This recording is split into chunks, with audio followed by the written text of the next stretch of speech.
Praise God. ఈరోజు పెకహ్యా రాజు జీవిత చరిత్ర గురించి చూసుకుందాం.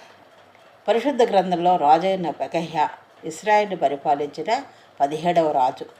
పాత నిబంధన గ్రంథము 2వ రాజుల గ్రంథము 15వ అధ్యాయంలో ఈయన గురించి వివరించబడింది.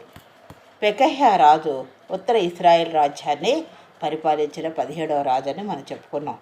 యూదా రాజైన అజర్యా ఏలిన 50వ సంవత్సరంలో పెకహ్యా షోమ్రోన్ అంటే సమరయలో ఇశ్రాయేల్ని ఏలడం ప్రారంభించి 2 సంవత్సరాలు పరిపాలించినట్లుగా చూస్తాం. ఆధ్యాత్మిక జీవితం. ఈయన దేవుని దృష్టికి చెడు నడక నడుచుకున్నాడు.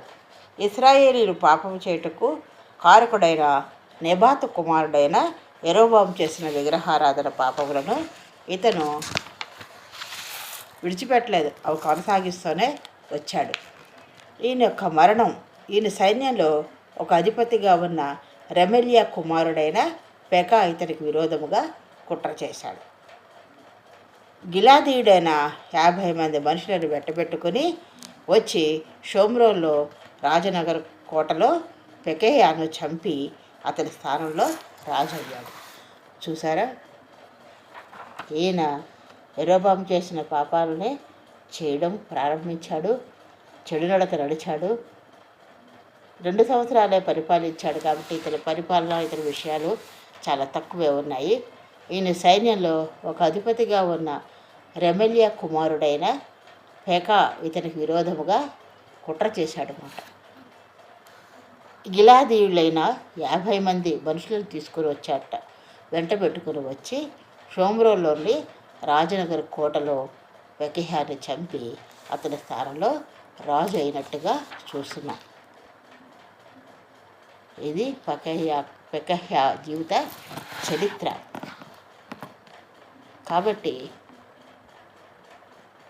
ఈయన ఇంకా యూదా రాజైన అజర్యా ఏలిన 50వ సంవత్సరంలో సమరయలో ఇశ్రాయేలును ఏలడం ప్రారంభించి 2 సంవత్సరాలు పరిపాలించినట్లుగా చూస్తున్నాం. కాబట్టి ఇంచుమించు ప్రతి రాజులు చెడు నడతే నడిచారు. విగ్రహారాధన పాపాలను విడిచిపెట్టకుండా అవి కంటిన్యూ చేస్తూనే చెడు నడత నడుచుకున్నట్టుగా మనం చూస్తున్నాం. కాబట్టి యెరోబాము ఎప్పుడైతే పాపం చేశాడో, విగ్రహారాధన పాపాల్లో చేశాడో, అవే ఇంచుమించు ప్రతి రాజులు కొనసాగిస్తున్నట్టుగా చూస్తున్నాం. కొంతమంది కుట్రలు చేసి రాజులు చేసి చంపబడ్డారు. ఇలాగా రాజుల కాలము జరుగుతూ వచ్చిందన్నమాట. ఇంకా మనం కొంతమంది రాజులు